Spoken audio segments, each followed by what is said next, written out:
હા આપણે ગમે ઈ ધંધામાં 3-3 મહેનત કરતા હોય ને એટલે માણસ શું કે ખબર છે આવ્યો કર ક્યાં ભેરું લઈ જવાનો હો હવે ભાઈ ભેરું નથી લઈ જાઉં પા છોકરાને તો હેરખા હસવા કે નહીં એને હું સડ્યું વિના ના રખડાવવા તમારું કયું કરીને અમે ગામના ઓટા તોડીને તો થાય હા એટલે છોકરા રખડી પડે સડ્યું વિના ઘસડીને અમુક તો હાવ એવા હાલી નીકળ્યા હે ભાઈ અને કોઈ તો આગળ હાજુ ગામ માગતું હોય અને પાછા આપણે સલાહ દેવા આવે હું ભેરું લઈ જાઉં એટલે હું તમારા કયા કરીને અમે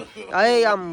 જલસા મુજરા કરીને તો થાય હા એટલે છોકરા રખડી પડે સડ્યું વિના હવે ભાઈ ઘર સંસાર માંડ્યો હતો એને તો ન પાડવા કે નહીં એના હાટું મહેનત કરી કઈ ભેરું તો અમે નથી લઈ જવા નહીં તો કરોડપતિ હોય તો પૈસા પડ્યા રહીએ છે એમને વયો જાય છે એ તો અમને ખબર છે ભાઈ એટલે સલાહ દેવાનું રેવા દો મારા ભાઈ અમુક તો ભાઈ નીકળી પડ્યા છે સલાહુ દેવા અને પોઈતા આગળ ભાઈ ઊંઘવા નહીં ખિસ્સામાં હોય નહીં કોકના સા પીતો હોય મફતના અને પાછા ઘસડીને એવી સલાહ દે અને કાં શું કે ખબર એટલું તમારે તા ભેરું કરવું એટલે હું તમારા હાટું અમી કમાઈ છે હા ઘસડીને અમુક તા એવા હાલી નીકળ્યા બોલ